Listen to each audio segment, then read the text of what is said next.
भारतातील अल्पसंख्याक समाज, भारत का जो अल्पसंख्याक समाज है उसमें मुस्लिम, बौद्ध, सिख, जैन ये समाज के जो अल्पसंख्याक धर्म के जो लोग हैं उनके जो 1ली से 8वीं तक के जो बच्चे हैं उनका स्कॉलरशिप पूरी तरह से बंद किया गया है।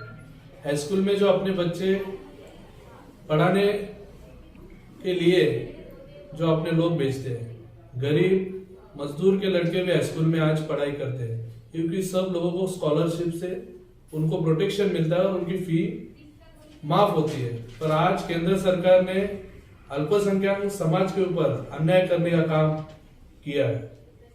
ये साल से सारे अल्पसंख्यक समाज की जो मुस्लिम है, बौद्ध है, सिख है, जैन है, सभी की स्कॉलरशिप बंद करके सब बच्चों को बताया गया है या धर्म को बताया गया है कि आप अच्छे स्कूल में पढ़ना है तो सब को 30, 40, 50 हजार जो भी फीस लगती है स्कूल के लिए वो भरनी पड़ेगी।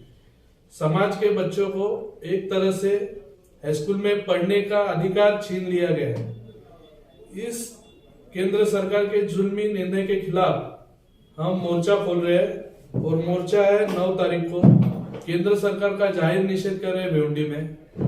हमारे भिवंडी की कांग्रेस पार्टी, भिवंडी के आरपी आठवलेगढ़ और भिवंडी के हमारे तालुका के ईटक के अध्यक्ष जो सेवा दल के काम करते हैं वो भी हमारे सब साथ में है। इधर की कम्युनिस्ट पार्टी ने भी कहा है कि हम भी आपके साथ में काम करने के लिए तैयार है, पर केंद्र सरकार से मिलकर अपन लड़ाई करेंगे और जो हमारे बच्चों को न्याय चाहिए, हमारे मजदूर लोगों के लिए बच्चों को हाई स्कूल में पढ़ने का जो अधिकार चाहिए वो छीनने के लिए हम आंदोलन करेंगे, ऐसा सब लोग बोलते हैं।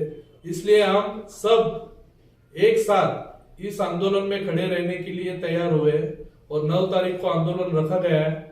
जो केंद्र सरकार का फीस जो खराब कानून जो लाया गया है केंद्र सरकार की तरफ से, उसको हम बाकायदा हमारे पार्टी की तरफ से उसका जाहिर निषेध करते हैं और ये निषेध करने के लिए हम 9 तारीख को मोर्चा खुला है। तो सारे आवाम को हमारा कहना है कि इस मोर्चा में बड़ी संख्या में आए और ये जो जुल्मी कानून भाजपा सरकार की तरफ से आया है उसका जाहिर निषेध करे। इसके लिए सारी आवाम ने आए। इसके लिए आज प्रेस कॉन्फ्रेंस के जरिए मैं आपसे बात कर रहा हूँ। हमारे भिवंडी ग्रामीण के तालुका अध्यक्ष विजय जी पाटिल भी है, वो भी अपनी राय रखेंगे। हमारे शाहिद अंसारी जी है, भिवंडी शहर के सचिव है भिवंडी कांग्रेस के, और राजेश जी जादव जी एडवोकेट है, वो हमारे ईटक के भिवंडी तालुका के अध्यक्ष है, वो भी अपनी राय रखेंगे। अभी मैं हमारे जो अध्यक्ष है भिवंडी तालुका के उनसे कहूंगा कि इस बारे में आपकी राय रखें। सर, ये मोर्चे के बारे में बताएंगे, किस तरह का मोर्चा रहेगा, ये कहां से कहां तक का और किस जगह पर? ये डॉक्टर बाबा साहब अम्बेडकर कापाली, जो बाबा साहब अम्बेडकर का पुतला है, उधर से ये मोर्चा निकलेगा प्रांत कार्यालय तक, जो उप जिला अधिकारी कार्यालय है उधर तक ये जाएगा। और ये जाहिर निषेध हम उस टाइम हम घोषणा देंगे और ये मेमोरेंडम हम पंतप्रधान नरेंद्र मोदी जी को देंगे प्रांत के। सर, ये जो मोर्चे स्कॉलरशिप खत्म करने के विरोध में, तो इसमें आपकी और क्या मांगी रहेगी? ये हमारी मांगनी यही रहेगी कि 1ली से 8वीं तक जो बच्चे, मजदूर के बच्चे जो हाई स्कूल में जाते हैं, उनको हाई स्कूल में जाने का अधिकार है और उनकी फी जो आज बढ़ाई गई है वो माफ किए जाए। इसके लिए हमने ये मांगनी हमारी पहले रहेगी कि जो पहले जैसे हमारे फी माफ की जाती थी, हमारे बच्चे अच्छे स्कूल में पढ़ सकते थे, वैसे ही फिर से किया जाए, यही हमारी मांगणी रहेगी। याच्या विरोधात येत्या 9 तारखेला सर्व काँग्रेस कमिटीच्या विभागाने तसेच या भिवंडी तालुक्यातील सर्व पक्षांनी जाहीर निषेध करण्याचा ठरवलेला आहे।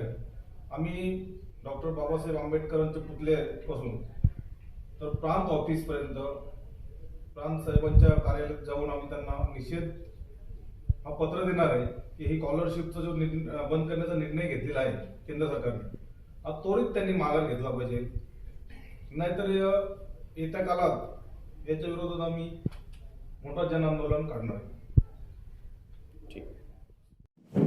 जैसा कि आज आप लोगों ने सुना कि हमारे पंकज गायकवाड़ साहब जो कांग्रेस के महासचिव है ग्रामीण के भिवंडी, उन्होंने बताया कि आज केंद्र सरकार ने जो नया GR लेके आई है स्कूली बच्चों के लिए, वो बच्चों के लिए बहुत ही घातक है। ये पूरे गरीब तबके के बच्चों को गरीब बनाने का काम है। उनको पढ़ाई से दूर रखकर उनको मजदूर बनाने और गुलाम बनाने की तैयारी है ये। तो इस विषय में मैं भिवंडी शहर वालों से अपील करता हूँ, जिस तरह CA NRC आया, आप लोगों की नागरिकता पे सवाल उठा, तो आप लोगों ने शाहीन बाग बनाया, पूरे शहर को बंद किया। आज तुम्हारे बच्चों के भविष्य की बात है, तुम्हारे बच्चों की तालीम की बात है। अगर आज तुम रोड पे नहीं आओगे और इस मूवमेंट में शामिल नहीं होगे, तो आने वाले दिनों में आप अपने बच्चों को गुलाम पाओगे। तो अपने बच्चों के भविष्य के लिए, मुस्तकबिल के लिए आपको सड़क पे आना होगा। जो 9 तारीख को हमारा मोर्चा रखा जा रहा है बाबा साहब अम्बेडकर के स्मारक के पास से प्रांत ऑफिस तक, 9 तारीख को 3 बजे जुमा के बाद, तो आप लोग इस मोर्चे में आके ये साबित करें कि वाकई हमने बच्चे को पैदा किया, तो उसकी जवाबदारी भी लेने की हमारी जवाबदारी है। अगर आप बच्चे पैदा करे हो, आप बच्चों का अच्छा भविष्य चाहते हो, बच्चों को अच्छी शिक्षा देकर उसको कोई क्वालिफाइड करके डॉक्टर इंजीनियर देखना चाहते हो, तो इस आंदोलन में आपको आना पड़ेगा। नहीं तो पढ़ाई इतनी महंगी हो जाएगी कि जिसके घर में 2 से 4 बच्चे हैं, जो फीस, अब जैसे एग्जाम्पल के तौर पे साफिया स्कूल है, रफीकुल माइनॉरिटी का स्कूल है, जो ये लोगों ने लाया है GR। साफिया स्कूल और रफीकुल में ऐसी कई उर्दू स्कूल है जिसमें साल का 1200 से 1500 की फीस रहती है। अगर गवर्नमेंट ने स्कॉलरशिप बंद कर दी, वो फीस डायरेक्ट 17 से 18 हजार हो जाएगी। अगर 2 से 3 बच्चे, तो आप पढ़ाओगे किस तरह? आपकी पढ़ाई यही KG से 8वीं तक की में आपकी हालत खराब हो जाएगी पढ़ाने के लिए, और आप अपने बच्चों को मजबूरन नौकरी पे लगाओगे। तो इसके खिलाफ भरपूर तरीके से अपना काम धंधे को आगे पीछे करके इस अभियान में आप लोग जरूर आए मोर्चे में, और इस मोर्चे को सफल बनाए। ये देश में जो आज चल रहा है, बीजेपी सरकार जो आज ये तोड़ने की राजनीति कर रही है, उसके खिलाफ जो आज राहुल गांधी जी ने ये साबित कर दिया है कि हम देश जोड़ने वाले हैं। एक आदमी कन्याकुमारी से कश्मीर तक राहुल गांधी जी चल के देश को जोड़ने का काम कर रहे, और ये भाजपा सरकार जाति और धर्म के नाम पे फिर से तोड़ने का काम कर रही है। तो इनको तोड़ने में जितनी ताकत लगा रहे हैं, उसमें जोड़ने में हमको ताकत झोंकना पड़ेगा देश को। और इसके साथ साथ मैसेज है, देश जोड़ने के लिए राहुल गांधी जी जो आज पथ यात्रा कर रहे, उसका भी आप लोग भरपूर सपोर्ट करें, और आने वाले दिनों में कांग्रेस को मजबूत करें, क्योंकि इसको मुंहतोड़ जवाब सिर्फ कांग्रेस दे सकती है। तो आप भिवंडी वाले अपने बच्चों के लिए, आने वाली नस्लों के लिए, मैं एक बार फिर से आपसे रिक्वेस्ट करता हूं कि आप भिवंडी शहर में जुम्मे के दिन 3 बजे बाबा साहब अम्बेडकर पुतले के पास बिन बुलाए आप अपनी जवाबदारी अपने बच्चों के खातिर वहां पे आए, और पंकज गायकवाड़ ने जो मुद्दा उठाया इस शहर का, इस मूवमेंट का, पंकज गायकवाड़ के हाथ को मजबूत करे, उनका साथ दे, और इस जालिम सरकार को ये सबक सिखाए कि हम गुलाम नहीं, ये देश लोकतंत्र से चल रहा है, ना कि राजतंत्र से चल रहा है। कि तुम हम पे कुछ भी थोप दोगे कानून, हम मान लेंगे, चाहे वो भले पूरे समाज के हित में ना हो। तो मैं यही अपना फिर से कह दूंगा कि आप लोग जुम्मे के दिन 3 बजे बाबा साहब अम्बेडकर के पुतले के पास आए, और आकर इस मोर्चे को कामयाब करें। शाहिद भाई, भिवंडी शहर की कई प्राइवेट स्कूलों में जो है RTE के तहत ना वो एडमिशन नहीं होता है, तो उसके लिए आपने क्या किया? और भिवंडी मनपा की स्कूल की जो शिक्षा है वो लगातार निचले स्तर पर जाती चली जा रही है, उसके लिए आपने कभी धरना प्रदर्शन क्यों नहीं किया? RTS का जो प्राइवेट स्कूलों में है वो होता है एडमिशन, लेकिन जो हमारे सोशल वर्कर हो गए या नगर सेवक हो गए, वो सही ढंग से लोगों को बता नहीं पाते। लेकिन लेने वाले एडमिशन RTS के तहत प्राइवेट में ले रहे एडमिशन, और कई स्कूलें ऐसी है कि जो इस चीज को छुपाती है, और उसको छुपाने का माइनॉरिटी में कन्वर्ट करके हमको गुमराह करती है कि ये हमने। तो इस पर आपने क्या किया जो स्कूलें छुपाती है? नहीं, इस पे अभी तक ऐसा कोई मुद्दा आया नहीं। जितने भी 2 से 4 मुद्दे कभी कभार आते हैं एडमिशन का, वो हो गया है। इसको बहुत बड़ा इशू नहीं करे। अगर लोगों की मांगनी रही, इससे दिक्कत आ रही है, तो आगे चल के इस पे भी हम बड़ा आंदोलन करेंगे। लेकिन लोग अपनी तकलीफ बताना चाहिए कि हमारा एडमिशन नहीं हो रहा है, तो हमको मालूम पड़ेगा ना। और जो सरकारी स्कूल का मुद्दा है, वो तो महानगर पालिका निकम्मी, और जितने नगर सेवक है यहाँ के, वो निकम्मे जो अपने वार्ड के स्कूलों को ढंग से करे नहीं। अभी एक MLA आ गए, वो सारी स्कूलों का दौरा करे, साल भर में 1.5 साल में दौरा करे, सिर्फ दौरा और फंड आ रहा है। अभी तक कोई स्कूलों पे काम नहीं हुआ है। नहीं, काम हो चुका, काम चालू है। काम कैसा हो गया है कि भिवंडी शहर में कम से कम 6700 से ऊपर स्कूल है। 1-2 स्कूलों में काम होना भिवंडी शहर को काम होना नहीं कहते। शाहिद भाई, जैसे कि आपने भी कहा कि निकम्मे कॉर्पोरेटर्स की वजह से, तो अगर देखा जाए तो भिवंडी शहर में कांग्रेस के सबसे ज्यादा नगर सेवक थे और हैं अभी कह लीजिए करंट में जो, तो उन लोगों ने क्या किया भिवंडी शहर की महानगर पालिका की स्कूलों के लिए? कांग्रेस के नगर सेवक थे, तो लोगों ने जब जीतने के बाद कांग्रेस के नहीं रहे, वो अपने पर्सनल हो गए, जिसके कारण वो 18 के 18 गद्दारी करके भागे। नहीं, मैं उन 18 की बात नहीं कर रहा हूँ, मैं उन सारे की उनमें बात से बाकी बचे लोगों की बात कर रहे हैं। बाकी बचे तो लोगों अभी कांग्रेस के जो है कर रहे, ये फूड जो चला कांग्रेस के 18 भागे, कांग्रेस का एक अध्यक्ष राष्ट्रवादी में चला गया, ये पूरा 2.5 साल तमाशा चला। तो यही कारण हुआ कि जब काम करने की बात आई तो लोग भागे।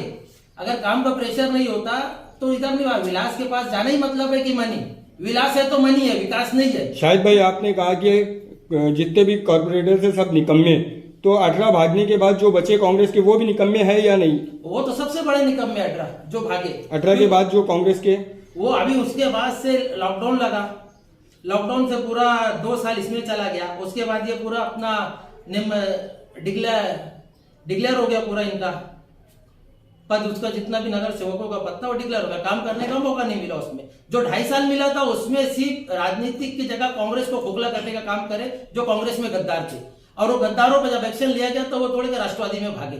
तो इसमें कांग्रेस का कोई दोष नहीं है। आने वाले टाइम में जो कांग्रेस के जीतेंगे उस पर अगर काम नहीं होगा तो फिर हम आपको जवाब देने के लिए बैठे रहेंगे। ठीक है, बहुत बहुत शुक्रिया।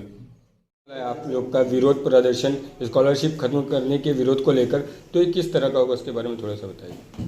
जैसे अभी मेरे पहले जो बोले, जैसे अम्बेडकर पुतला है कापाली में, वहाँ से स्टार्ट हो जाएगा, इसके बाद प्राण मिल जाएगा। बोलो भाई, बोलो आप स्टार्ट करो, कंटिन्यू। गेल्या अनेक वर्षापासून आपण बघतोय या देशामध्ये केंद्र सरकार ज्या दिवसापासून अस्तित्वात आलेलं आहे तेव्हापासून सर्व निर्णय, सर्व कायदे हे लोकांच्या विरोधातले आहेत, लोकशाहीच्या विरोधातले आहेत, घटनेच्या विरोधातले आहेत। अनेक कायदे आले, अनेक कायद्यांना लोकांना विरोध दाखवला। आता हा नवीन एक GR आलेला आहे का विद्यार्थ्यांना आर्थिक मदत न देण्याचा GR। ही व्यवस्था ही मनुवादी व्यवस्था आहे, ही मनुवादी मानसिकता आहे। ह्या देशातला जो गोरगरीब माणूस आहे, जो कष्टकरी माणूस आहे, त्यांचे विद्यार्थी शिकले नाही पाहिजे, त्यांच्या शिक्षणामध्ये कुठेतरी खंड पडला पाहिजे, अडथळा निर्माण केला पाहिजे, जेणेकरून हे विद्यार्थी मोलमजुरीचे काम केलं पाहिजे। भविष्यामध्ये ही जे विद्यार्थी आहेत हे देशाचे नागरिक होणार आहेत, हे मजूर झाले पाहिजेत, ते लाचार झाले पाहिजेत, नंतर त्यांना आम्ही गुलाम करू आणि या देशावरती राज्य करू, अशा प्रकारची पॉलिसी आज या ठिकाणी केंद्र सरकार करत आहे। आज गेल्या अनेक वर्षापासून आपण बघतोय स्कॉलरशिप तुम्ही बंद करण्याची ऐवजी स्कॉलरशिप आणखी द्या, विद्यार्थ्यांना आणखी मदत होऊ द्या, गरीबातला गरीब विद्यार्थी पुढे जाऊ द्या, तो देशासाठी काहीतरी करू शकतो, परदेशात जाऊ द्या, अशा प्रकारची मानसिकता यांची नाहीये। संविधान म्हणतो की प्रत्येक माणसाला सक्तीचं शिक्षण दिलं पाहिजे, त्याचसोबत त्याला आर्थिक मदतही दिली पाहिजे। जर आर्थिक मदत जर दिली तर त्याला चांगल्या प्रकारे शिक्षण घेता येईल, आणि जर सर्व जर शिकली तर निश्चित आपल्या देशाचा भविष्य उज्ज्वल होऊ शकतो, देश विकासाकडे जाऊ शकतो। तर शिक्षण हा मेन आधार आहे, विकासाचा मेन आधार शिक्षण आहे। जर शिक्षणच नसेल तर विकास कुठल्या पद्धतीने होणारच नाही ना। शिक्षणाची जेवढी फॅसिलिटी द्यायची आहे तेवढ्या शिक्षणासाठी द्या, जे का अनुदान देताय तुम्ही इतर कामासाठी ते शिक्षणासाठी द्या। ह्या देशातल्या नागरिकांना एकदा विचारून बघावं केंद्र सरकारने की तुम्हाला काय पाहिजे, तर सर्व नागरिक असे बोलतील का आमच्या मुलांना चांगलं शिक्षण द्या। आम्हाला चांगलं शिक्षण दिल्यानंतर आम्ही स्वतःच्या पायावर उभा राहू आणि आमचा विकास आम्ही स्वतः करू। पण ते शिक्षण देण्यासाठी अशा प्रकारचे अर्थ निर्माण करतात, हे जाणून बुजून कट कारस्थान आहे। आणि हे कट कारस्थान फक्त आणि फक्त जे मागासवर्गीय आहेत, अल्पसंख्याक आहेत, यांच्याच मुलांवरती याचा आघात होणार आहे, परिणाम होणार आहे।